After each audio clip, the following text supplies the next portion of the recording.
누나, 우리 엄마 닮았어요. 그래, 정말. 늦겨울 바람이 골목을 휘감아 돌았다. 지아는 붉게 언 손을 입김으로 녹이며 포장마차의 마지막 손님을 배웅했다. 저녁 장사를 마무리하는 시간, 떡볶이. 국물 냄새가 아직 진하게 남아있는 좁은 공간에서 그녀는 하루의 피로를 느꼈다. 오늘도 고생했다. 혼잣말을 중얼거리며 지아는 냄비를 닦기 시작했다. 26살 고아원을 나온 지 벌써 8년째. 이 작은 포장마차가 그녀의 전부였다. 손님들의 웃음소리, 매운 떡볶이를 호호 불며 먹는 학생들, 퇴근길에 소주 한 잔 걸치는 직장인들. 그들의 일상 속에서 지아는 자신의 자리를 조금씩 만들어 왔다. 그때였다. 골목 입구에 검은색 고급 세단 한 대가 멈춰섰다. 이어 경호원 2명이 차에서 내려 주변을 살폈다. 지아는 고개를 가웃거렸다. 이런 골목에 저런 차가 들어올 일이 없었다. 차 문이 열리자 8살쯤 되어 보이는 남자아이가 뛰어내렸다. 단정한 교복 차림의 아이는 경호원이 말리는 것도 아랑곳하지 않고 포장마차를 향해 성큼성큼 걸어왔다. 도윤이었다. 도윤 도련님, 위험합니다. 경호원이 황급히 뒤따랐지만 아이는 이미 포장마차 앞에 서 있었다. 도윤은 숨을 헐떡이며 지아의 얼굴을 빤히 올려다봤다. 그 눈빛이 너무 진지해서 지아는 멈칫했다. 아줌마. 도윤의 입이 천천히 열렸다. 주변이 고요해졌다. 아직 자리를 뜨지 않던 손님 몇몇이 무슨 일인가 싶어 힐끔힐끔 쳐다봤다. 우리 엄마랑 똑같이 생겼어요. 아이의 외침에 지아는 숨이 멎는 듯했다. 손에 들고 있던 행주가 바닥에 떨어졌다. 엄마라니. 누군가를 닮았다니.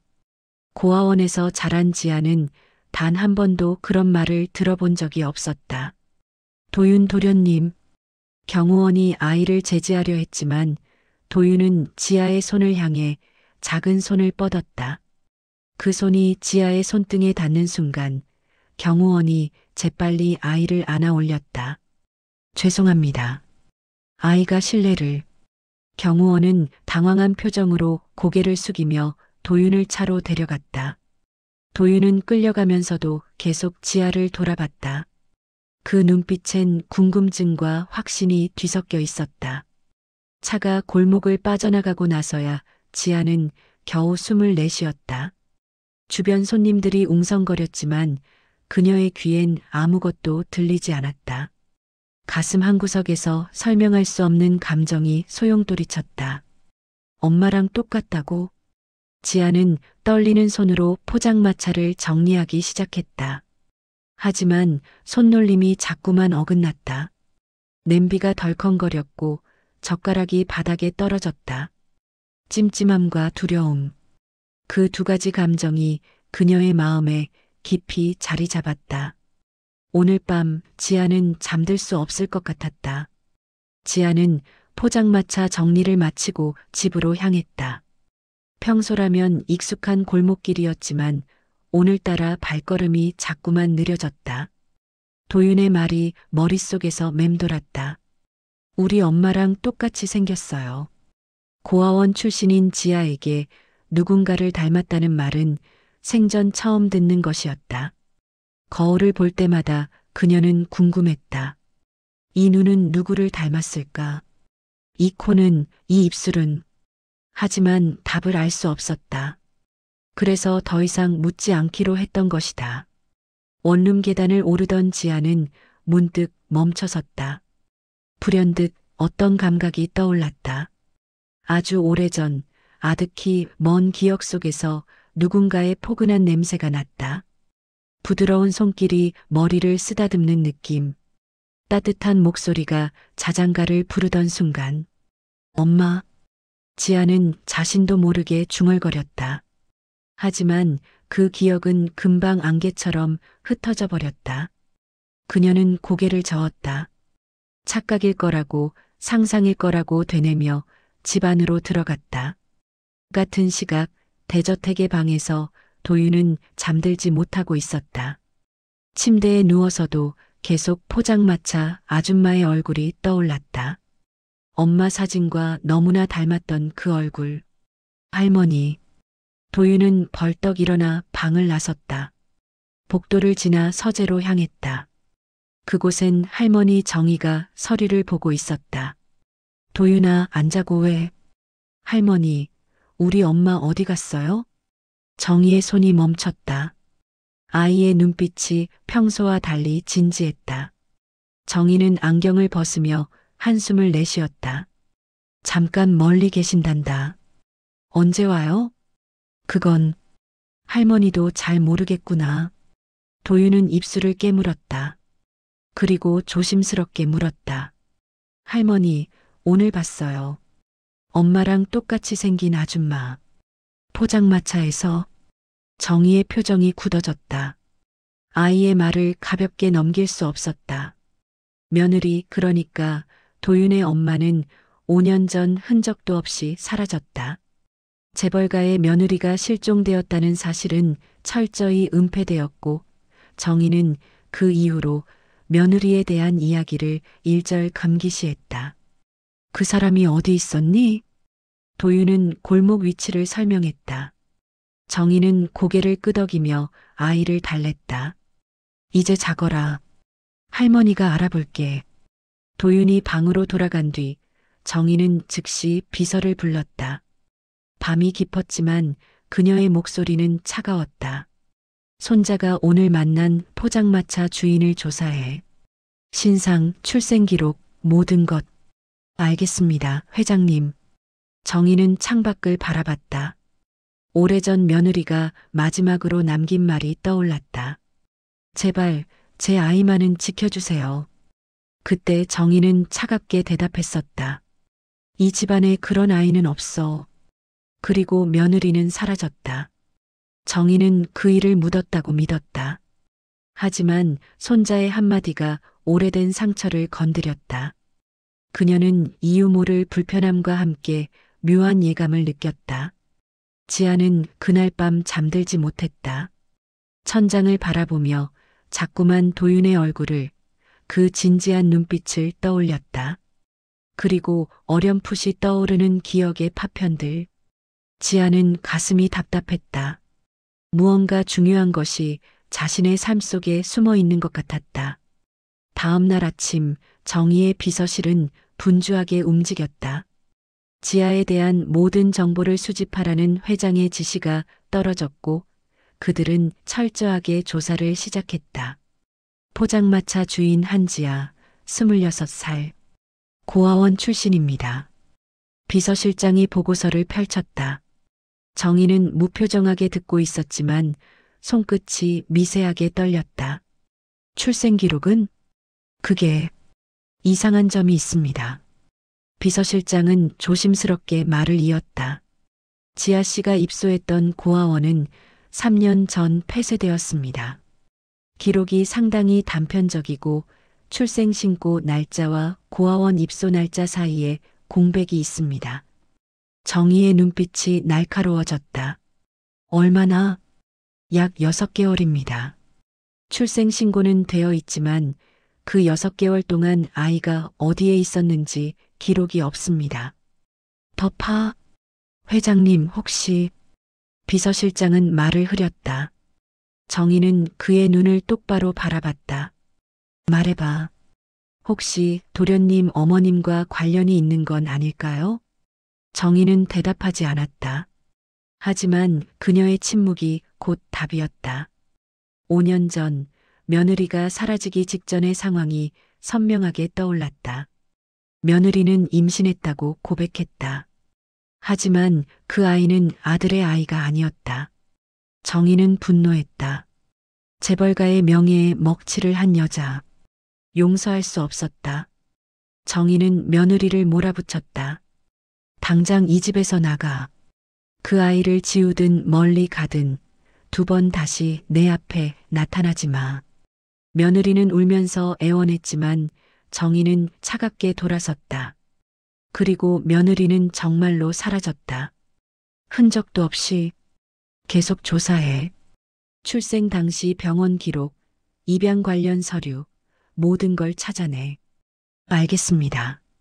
비서실장이 물러나고 정희는 혼자 남았다. 창밖을 바라보는 그녀의 얼굴에 죄책감이 스며들었다. 만약 지아가 정말 며느리의 딸이라면 자신이 저지른 일은 되돌릴 수 없는 것이었다. 같은 시각 지아는 포장마차를 준비하며 이상한 기분을 느끼고 있었다. 며칠째 누군가의 시선이 느껴졌다. 골목 입구에 검은 세단이 서 있는 것도 여러 번 목격했다.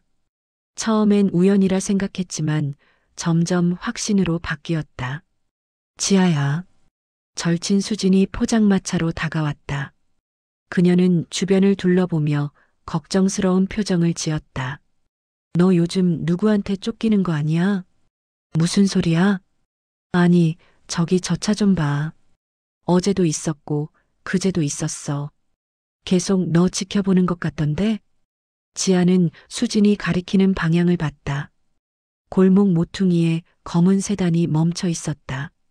차 안에 사람은 보이지 않았지만 분명 누군가 있었다. 몰라. 나도 이상해. 혹시 그 애 때문에 그런 거 아냐? 며칠 전에 온 재벌집에. 지아는 대답하지 않았다. 하지만 마음 한구석에선 그 추측이 맞을지도 모른다는 생각이 들었다. 도윤의 말 이후로 모든 게 이상해졌다. 조심해. 재벌들이랑 엮이면 좋을 거 없어. 수진의 충고에 지아는 고개를 끄덕였다. 하지만 불안감은 쉽게 가시지 않았다. 그날 밤 정희는 오랜 고민 끝에 결심했다.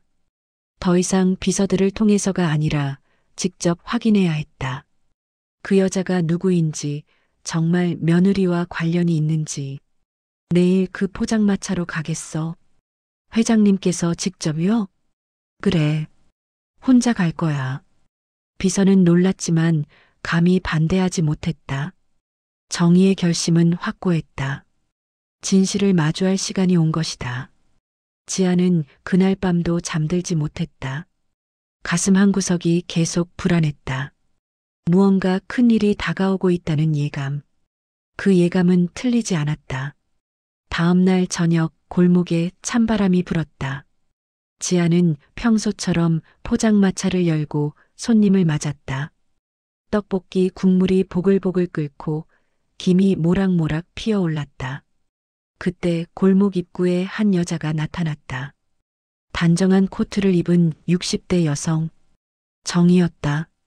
그녀는 경호원도 비서도 없이 혼자였다. 천천히 조심스럽게 포장마차를 향해 걸어왔다.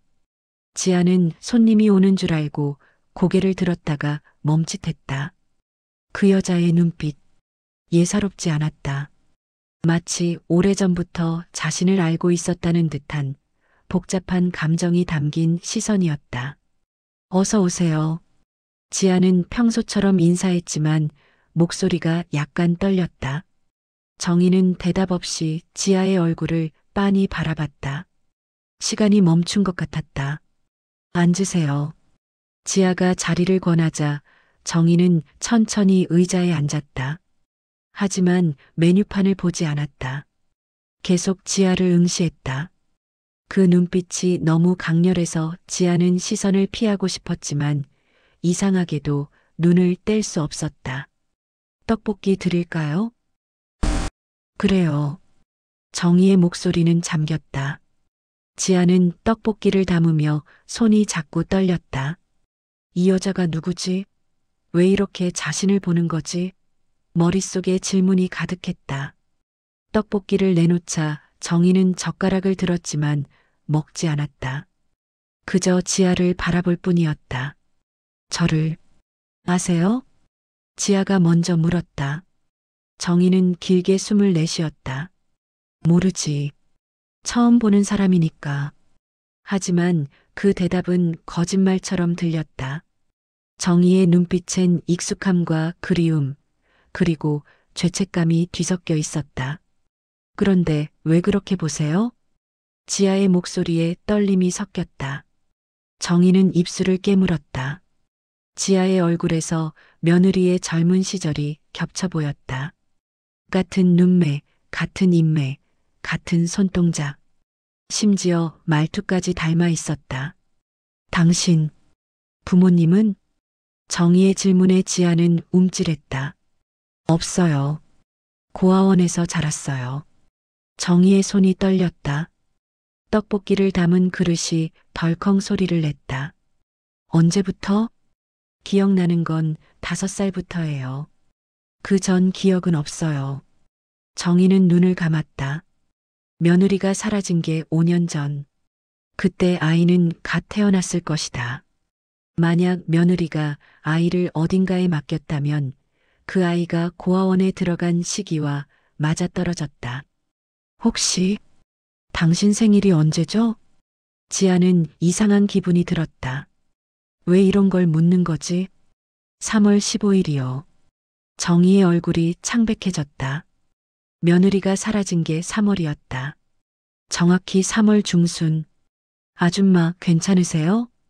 지아가 걱정스럽게 물었다. 정희는 고개를 들어 지아를 다시 봤다. 이번엔 눈가에 눈물이 고여 있었다. 미안해요. 네. 당신이 누군지는 아직 확실하지 않아요. 하지만 만약 내가 생각하는 게 맞다면. 정희는 말을 잇지 못했다. 지아는 혼란스러웠다. 이 여자는 무슨 말을 하려는 거지? 저를 아시는 거예요? 아니, 당신을 아는 게 아니라 당신을 낳았을지 모르는 사람을 알아요. 지아의 심장이 쿵 내려앉았다. 엄마. 그 단어가 머릿속에서 울렸다. 제 엄마를요? 정희는 고개를 끄덕였다. 지아는 숨이 막혔다. 평생 궁금했던 것, 알고 싶었지만 포기했던 것. 그것이 지금 눈앞에서 펼쳐지고 있었다. 누구세요? 제 엄마는 누구예요? 지아의 목소리가 떨렸다. 정희는 지아의 손을 바라봤다. 그 손동작이, 컵을 잡는 습관이, 머리를 넘기는 버릇이 모두 며느리와 똑같았다. 확실해지면 다시 올게요. 그때 모든 걸 말해줄게요. 정희는 자리에서 일어났다. 떡볶이는 한 입도 먹지 않았다. 그녀는 지갑에서 돈을 꺼내 테이블에 놓았다. 기다려줘요. 조금만. 정희는 돌아서서 골목을 빠져나갔다. 지아는 그 뒷모습을 멍하니 바라봤다. 가슴속에서 무언가가 요동쳤다. 슬픔인지 기대인지 두려움인지 알 수 없었다. 정희는 차에 올라탄 뒤 눈물을 흘렸다. 며느리의 얼굴이 그리고 지아의 얼굴이 겹쳐 보였다. 자신이 저질렀을지 모르는 죄가 가슴을 짓눌렀다. 사흘이 지났다. 정희는 비서실을 통해 DNA 검사 결과를 받았다. 지아의 머리카락을 몰래 확보해 며느리의 유품과 대조한 것이었다. 결과지를 받아든 정희의 손이 떨렸다. 99.9% 일치. 모녀 관계가 확실합니다. 비서실장의 말에 정희는 눈을 감았다. 확신은 했지만 막상 확인하니 숨이 막혔다. 자신이 내쫓았던 며느리의 딸. 5년 동안 고아원에서 홀로 세상을 살아온 아이. 회장님, 어떻게 하시겠습니까? 다시 만나야지. 정희는 결심했다.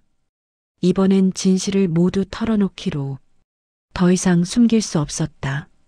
그날 저녁 정희는 다시 포장마차를 찾았다. 지아는 그녀를 보자마자 손을 멈췄다. 사흘 동안 기다렸던 사람이었다. 오셨군요. 앉을 수 있을까요? 지아는 고개를 끄덕였다. 정희는 조용히 자리에 앉았다. 주변에 손님이 없는 것을 확인하고 천천히 입을 열었다. 제 이름은 서정희예요. 신성그룹 회장이에요. 지아는 숨을 들이켰다. 신성그룹. 뉴스에서 수없이 본 이름이었다. 그리고 당신은 제 며느리의 딸이에요. 네. 지아의 목소리가 떨렸다. 머리가 하얘졌다. 5년 전 제 며느리는 임신을 했어요. 하지만 그 아이는 제 아들의 아이가 아니었어요. 정희의 목소리는 차분했지만 고통으로 가득했다. 저는 화가 났어요. 재벌가의 명예가 체면이 무너지는 것 같았어요. 그래서 며느리를 몰아붙였죠. 당장 집에서 나가라고, 그 아이를 지우든 멀리 가든 2번 다시 얼굴을 보이지 말라고. 지아는 입술을 깨물었다. 가슴이 무너지는 기분이었다. 며느리는 울면서 애원했어요. 제발 아이만은 지켜달라고. 하지만 저는 차갑게 돌아섰어요. 정희의 눈에서 눈물이 흘렀다. 그리고 며느리는 사라졌어요. 당신을 어딘가에 맡기고 혼자 떠났어요. 그 뒤로 소식이 없어요. 살아있는지 어디 있는지조차 몰라요. 지아는 울음이 터져 나올 것 같았지만 꾹 참았다. 분노와 슬픔, 그리고 이해할 수 없는 복잡한 감정이 뒤섞였다. 그러니까 저를 버린 건 할머니예요? 그래요. 정희는 고개를 숙였다. 변명하지 않을게요. 제가 잘못했어요. 당신을, 그리고 제 며느리를 지켜주지 못한 건 제 죄예요. 지아는 주먹을 쥐었다. 손톱이 손바닥에 파고들었다. 왜 이제 와서 나타나신 거예요? 5년 동안, 아니 26해 동안 혼자 살아온 사람한테 와서 미안하다고 하면 뭐가 달라지나요? 정희는 대답하지 못했다. 지아의 말이 맞았다. 너무 늦었다. 하지만 정희는 조심스럽게 말을 이었다. 당신에겐 가족이 있어요. 도윤이, 당신을 엄마 닮았다고 했던 그 아이. 그 아이는 당신의 이복 동생이에요. 지아는 도윤의 얼굴을 떠올렸다. 순수한 눈빛으로 자신을 바라보던 아이. 만나줄 수 있겠어요? 도윤이를. 지아는 한참을 망설이다 고개를 끄덕였다. 모든 게 혼란스러웠지만 그 아이만큼은 잘못이 없었다. 며칠 뒤 정희의 집 거실에서 지아는 도윤을 다시 만났다. 도윤은 지아를 보자마자 환하게 웃으며 달려왔다. 아줌마, 또 왔어요. 응, 안녕. 지아는 어색하게 손을 내밀었다. 도윤은 그 손을 꼭 잡았다. 할머니가 그러는데 아줌마가 제 누나래요. 진짜예요? 지아는 정희를 바라봤다. 정희는 조용히 고개를 끄덕였다. 그런가 봐. 도윤은 신이 나서 껑충껑충 뛰었다. 와, 드디어 가족이 생겼다. 누나, 같이 놀아요. 지아는 도윤의 손을 꼭 잡았다. 작고 따뜻한 손. 그 손에서 알 수 없는 위안을 느꼈다. 정희는 멀리서 그 모습을 지켜봤다. 손자와 손녀가 서로에게 자연스럽게 마음을 여는 모습. 그 장면이 가슴을 먹먹하게 했다. 지아는 도윤과 함께 정원을 거닐며 생각했다. 혈연의 진실은 받아들였지만 이제 무엇을 해야 할지 몰랐다. 이 집에 들어와야 하나? 아니면 그냥 예전처럼 살아야 하나? 누나, 여기서 살 거예요? 도윤이 물었다. 지아는 대답하지 못했다. 같이 살면 좋겠어요. 누나랑 매일 놀고 싶어요. 지아는 도윤의 머리를 쓰다듬었다. 그리고 멀리서 자신을 바라보는 정희와 눈이 마주쳤다. 정희의 눈빛엔 간절함과 미안함이 가득했다. 지아는 깊게 숨을 들이켰다. 선택의 시간이었다. 과거의 상처를 안고 새로운 관계를 시작할 것인가, 아니면 지금의 삶을 지킬 것인가. 천천히, 아주 천천히. 세 사람은 각자의 상처 위에 서서 새로운 관계를 만들어갈 용기를 내기 시작했다. 지아는 포장마차로 돌아왔다. 며칠간 정희의 집을 오가며 도윤과 시간을 보냈지만 여전히 이곳이 편했다. 골목 냄새, 손님들의 웃음소리, 익숙한 떡볶이 냄새. 이것이 자신의 세계였다. 언니, 요즘 무슨 일 있어?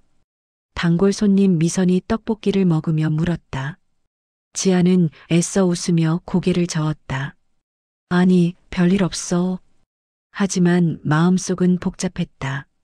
재벌가의 손녀라는 사실, 이복 동생이 생겼다는 것, 그리고 자신을 버린 할머니와 마주한 현실. 모든 게 꿈 같았다.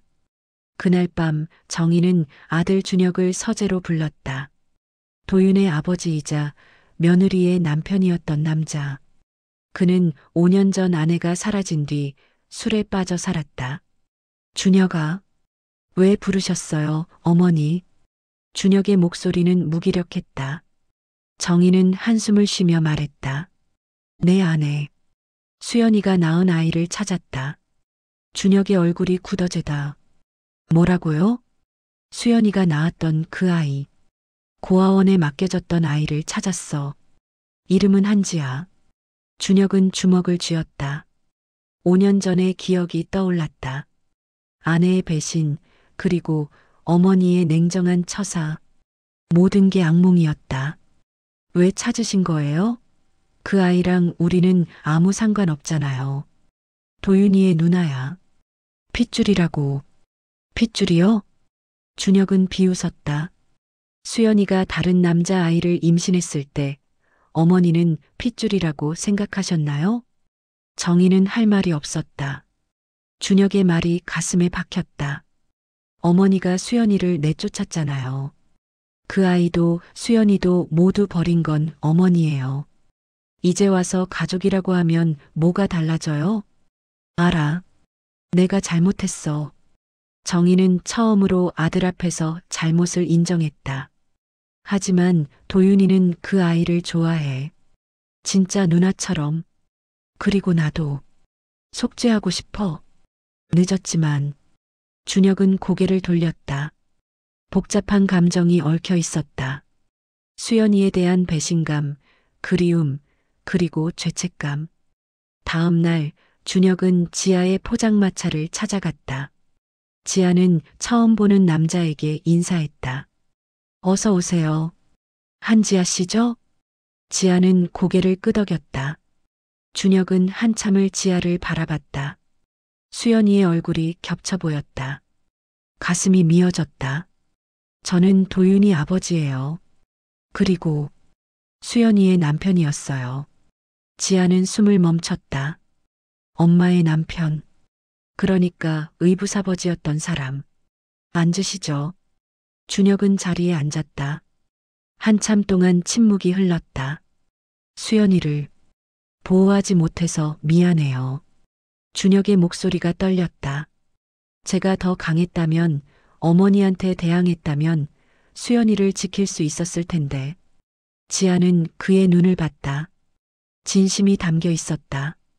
수연이는 당신을 사랑했어요. 마지막까지. 제가 이해하지 못했을 뿐이에요. 저를요? 네. 당신을 낳고 어딘가 안전한 곳에 맡기고 떠났어요. 당신이 재벌가의 스캔들에 휘말리지 않길 바라면서. 지아는 눈물이 났다. 엄마가 자신을 사랑했다는 것. 버린 게 아니라 지키려 했다는 것. 지아 씨, 준혁이 조심스럽게 말했다. 집으로 오지 않을래요? 도윤이도 어머니도 기다리고 있어요. 그리고 저도 당신이 가족이 되길 바라요. 지아는 한참을 망설였다. 포장마차를, 이 골목을, 자신이 쌓아온 삶을 떠나는 게 두려웠다. 시간을 주세요. 아직 준비가 안 됐어요. 준혁은 고개를 끄덕였다. 기다릴게요. 천천히 생각해요. 그날 밤 지아는 절친 수진을 만났다. 수진은 모든 이야기를 듣고 입을 다물지 못했다. 미쳤다. 진짜 재벌 손녀였어? 응. 근데 수진아, 나 어떻게 해야 할까? 지아의 목소리가 떨렸다. 수진은 지아의 손을 꼭 잡았다. 지아야, 내가 원하는 게 뭐야? 모르겠어. 도윤이는 좋아. 진짜 동생 같아. 근데 그 집에 들어가면 나는 나로 살 수 있을까? 수진은 한참을 생각하다 말했다. 내 마음이 제일 중요해. 그 사람들이 미안하다고 해도 내 인생은 내 거야. 내가 행복할 수 있는 선택을 해. 지아는 고개를 끄덕였다. 그날 밤 그녀는 오랜 시간 고민했다. 며칠 뒤 지아는 정희의 집을 다시 찾았다. 거실에는 정희, 준혁, 도윤이 기다리고 있었다. 할머니. 지아가 입을 열었다. 저는 여기서 살지 않을 거예요. 정희의 얼굴이 어두워졌다. 하지만 지아는 말을 이었다. 대신 도윤이는 자주 만날게요. 그리고 천천히 가족이 되는 연습을 하고 싶어요. 한 번에 모든 걸 받아들일 순 없어요. 정희는 눈물을 흘렸다. 고마워. 그것만으로도 충분해. 도윤이 지아에게 달려와 안겼다. 누나, 주말마다 놀러 와요. 응, 그럴게. 지아는 도윤을 안으며 미소 지었다. 준혁도 조용히 고개를 끄덕였다. 서로 다른 세계에서 살아온 사람들. 하지만 같은 상처를 가진 가족. 그들은 천천히, 아주 천천히 서로를 이해하고 받아들이기 시작했다. 완벽하지 않아도 괜찮았다. 시간이 필요했고 그 시간을 함께 견디기로 했다.